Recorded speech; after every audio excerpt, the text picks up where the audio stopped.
ginagawa lang niya ng tama ang kanyang trabaho, and dahil hindi nila makuha yung kanilang gustong sagot, ang House of Representative is harassing her and forcing her to say something na hindi naman kailangan or hindi niya talaga alam, you know? So ako, na-trigger, naalala ko ulit yung ginawa nila sa akin, na babae ako, mayaman sila, powerful sila, still, nag-iisa akong babae, may anak ako, 5 anak ko, 4 ang babae kong anak, wala silang pakialam sa akin na saktan ako, ibuli ako, iharas ako, kunin yung mga properties ko and everything. Hindi ho ito paghihigante.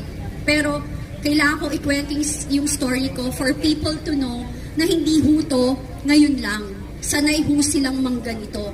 Kung ako ho, ginanito nila, paano pa po kayo? Wala po silang pakialam kahit sa atin. Ako, nakasama ko sila for 10 years. They don't care.